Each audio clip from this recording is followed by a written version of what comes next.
দেখো ডিম ছোড়া নিয়ে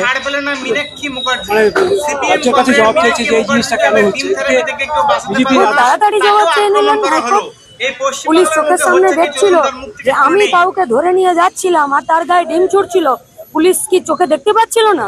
পুলিশ জানতো না? ল এনফোর্সার আজকে একটা মিটিং হলে পুলিশ এখন একটা 5টা লোককে ডাকিয়ে আজকে যারা এই মিটিং এর অর্গানাইজার তাদের নামে এফআইআর করাবে। কি না, আমি ওই রাস্তা দিয়ে বেরোচ্ছিলাম, সিপিআইএম এর মিছিল দেখলাম, আমি যেতে আসতে আমার অসুবিধা হলো, সাথে সাথে একটা কেস দিয়ে দেবে। আছে আমার নামে ওই কেস। ধর্মতলাতে কি সভা হয়েছিল, বিমান বসুর নামেও আছে, বামফ্রন্টের অন্য নেতাদের নামেও আছে, মোহাম্মদ সেলিমের নামেও আছে, আমার নামেও আছে। কি কি মামলা আছে? যে আমি ওরা রাস্তা দিয়ে যাচ্ছিল তখন নাকি ভিড় ছিল, আমাদের সবার জন্য নাকি তাদের চলাচলে অসুবিধা হয়েছে, তার জন্য কমপ্লেন করেছে, আমাদের বিরুদ্ধে মামলা আছে। 2 মাস ধরে লোকের গায়ে ডিম ছুড়ছিল। কোন আইনে ডিম ছোড়া ধারা আছে গো? কোন আইনে আছে? এদিকে বিজেপি রাজ্য সভাপতি বলছেন যে এরা হচ্ছে ওই 25-75% যারা অভুক্ত ছিল তারা ডিম ছুড়ছে, অর্থাৎ যারা 4 ঘন্টার বিজেপি হয়েছে তাদের কথা।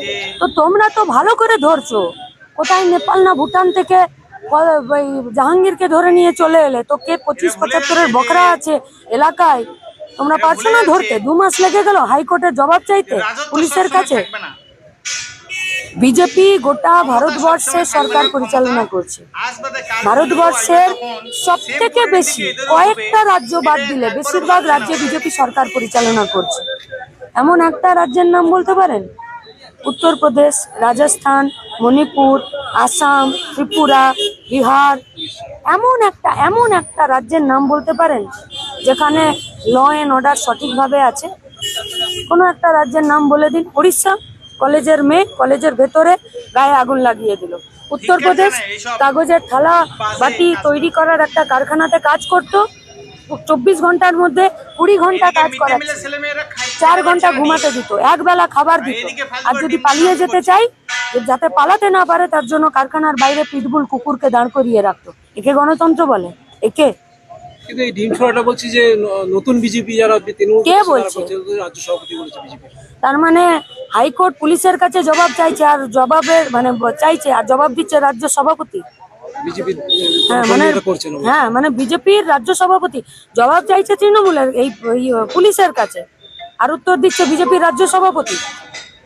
আইডেন্টিফাই করুন না কারা ছুড়লো, তাদের শাস্তি দিচ্ছিল। হাইকোর্ট কি বলেছে নাকি যে বিজেপির লোক ডিম ছুড়েছে? বলেনি তো নিশ্চয়ই। হাইকোর্ট বলেছে কারা এইসব কাজ করছে আমাদেরকে জবাব দিন। তাহলে ঠাকুর ঘরে কে আমি কলা খাইনি বলার কি দরকার? একক সংখ্যাগরিষ্ঠতার অহংকারে যে বিল আইনে পরিণত হয়ে যায়। দীর্ঘদিন ধরে পৌরসভা নির্বাচন হয়নি, তো সরকার আসার পর বলছে যে পুজোর পর পৌরসভা ভোট হবে, আপনারা কতটা